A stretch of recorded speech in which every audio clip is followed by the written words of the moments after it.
Nazdar chlapci, vítajte v ďalšom videu. Táto šesťková Mazda s dieselovým motorom prišla ku nám s DPF chybami. Svietí mu kontrolka DPF, na palubovke tiež check engine kontrolka. V tomto videu sa pozrieme na to, že aké sú tam chyby, ako to treba vyriešiť, najprv čo to spôsobuje v prvom rade. Podľa tohto videa si budete vedieť aj vy sami doma opraviť auto, keď chcete, alebo keď nie, tak môžete aj ku nám kľudne doniesť auto. Jediná vec, čo by som vám povedal dopredu, že naša dielňa, naša garáž sa nachádza v Anglicku, nie sme na Slovensku. Ale teraz nech sa pozrieme, že aké má chybové kódy auto a potom sa pozrieme aj na živé hodnoty, že čo ukazuje skener. Pozrieme sa na palubovku, ako vidíte, bliká kontrolka DPF, ale auto alebo motor nie je ešte naštartovaný. Tiež môžete vidieť, chlapci, že auto má najazdených 58 000 míl, čo je strašne málo. A teraz nech sa pozrieme na chybové kódy. Ale predtým dovolte mi, aby som vám niečo povedal. Veľmi často sa ľudia spýtajú, že prečo tieto motory sú tak nespoľahlivé, zlý dizajn alebo na hovno motory úplne. Odpoveď je veľmi jednoduchá. Keď si vypočítate, že dneska je 2026 a toto auto vyšlo 2016, teda rok výroby 2016, to znamená, že už je 10-ročné auto. Auto má najazdených necelých 60 000 míl, čo keď vypočítate na rok, to je dajme tomu cca 6 000 míl, čo sa rovná 9-10 000 kilometrom, čo je strašne málo na diesel. A čo je problém? Stále hovoríte, že staršie autá kľudne aj najazdili 500 000 kilometrov. Jasné, preto, lebo sa na tých autách jazdilo. Na týchto sa nejazdí. Za 10 rokov spraví 60 000 míl, to je nič, to je mega málo. Väčšinou tieto autá kupujú ľudia do veľkých miest, ako napríklad Londýn. Prečo? Lebo tu v Anglicku sa platí road tax, teda daň za to, že používaš cesty. Na toto auto, na niektoré modely je to iba 20 libier na rok. Napríklad na moje auto, čo je benzínové, je aj 400 libier na rok. Druhá vec, tiež sú nízkoemisné zóny, napríklad v Londýne, čo keď chceš vojsť, stojí medzi 12 až 13 libier na deň. Na toto auto nemusíš platiť, sa neplatí ULEZ charge, čo je tá nízkoemisná zóna. Tiež spotreba tohto auta je strašne dobrá. Neviem to na litre na 100 km, ale na míle na galóny tieto autá s manuálnou prevodovkou dokážu spraviť aj 60 míl na galón, čo je strašne dobré. Čiže problém je v tom, že ľudia, ktorí si tieto autá kupujú to do mesta, jazdia, dajme tomu cca 3 až 10 míl za deň dokopy, stoja v zápche a tým pádom ničia motor. Čiže za to sú tieto autá také nespoľahlivé, lebo ľudia nepoužívajú ich na to, na čo sú stvorené. Takíto ľudia by si mali kupovať radšej elektrické alebo hybridné auta, alebo autá s malými benzínovými motormi, najlepšie bez turba. A teraz nech sa pozrieme na chybové kódy. Dneska používame tento MUCAR 892 BT diagnostiku. Toto mi poslali. Nepovedali mi, že musím spraviť video na slovenský kanál, chceli iba na anglický kanál, ale veľakrát ste sa pýtali v komentoch, že akú diagnostiku používame. Toto ešte nepoužívame dlho, ale vyzerá byť dobrá diagnostika za tú cenu. Ako som vravel, BT znamená Bluetooth, čiže bezdrôtové. Ako vidíte, tamto je napojené na auto. Je to celkom šikovná diagnostika. Sa mi zdá, že stojí okolo 300 alebo 400 libier. Nechám link v komentoch a keď si chcete kúpiť, máte na to 10% zľavu. Ale najprv teraz nech sa pozrieme, že aké chyby sú v riadiacej jednotke. Máme 3 chyby, všetky 3 sú na DPF-ko. Máme P2458, P2463, P242F.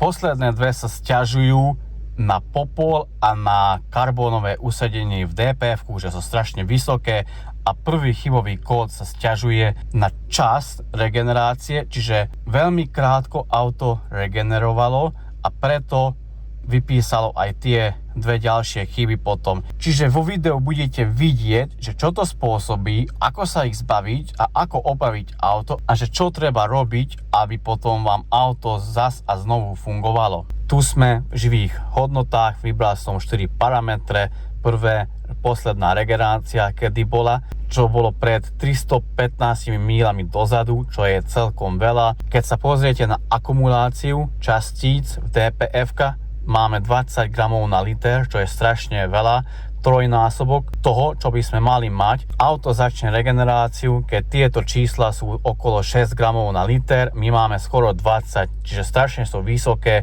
Čo sa stalo? DPF sa naplnilo, auto nevedelo regenerovať, asi prerušilo regeneráciu a kvôli tomu sa iba všetko alebo všetok špiny alebo častice sa nahromaždili, upchali DPF a auto odvtedy nevie regenerovať. Čiže teraz vám ukážem, čo treba spraviť, ako opraviť auto s touto chybou. Ale predtým nech sa pozrieme aj na výfukové plyny, teda na senzor, čo meria rozdiel vo výfukových plynoch, vlastne DPF senzor. Čísla sú extrémne vysoké, 23 kPa.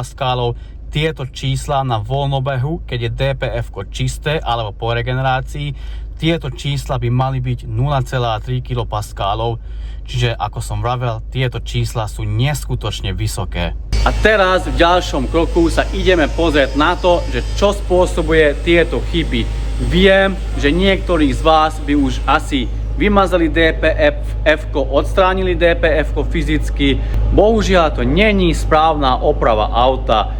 Čo je problém? Veľmi pravdepodobne sacie potrebuje je plný karbónom, tiež EGR súčiastky sú plné karbónom, čiže na toto sa ideme pozrieť teraz. Dáme dole sacie potrebuje, EGR súčiastky, pozrieme sa na karbónové usadeniny, koľko ich tam je, potom to vyčistíme, znovu poskladáme auto a potom vám ukážem, čo ešte ďalej treba spraviť, aby sme sa zbavili DPF chýb.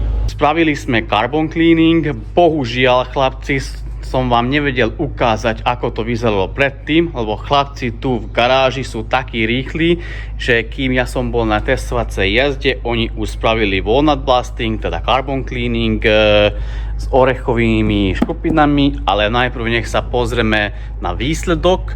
Ako vidíte, sú dierky úplne čisté, ale pozrieme sa na ne aj zblízka. Takto vyzerá ventil zhora.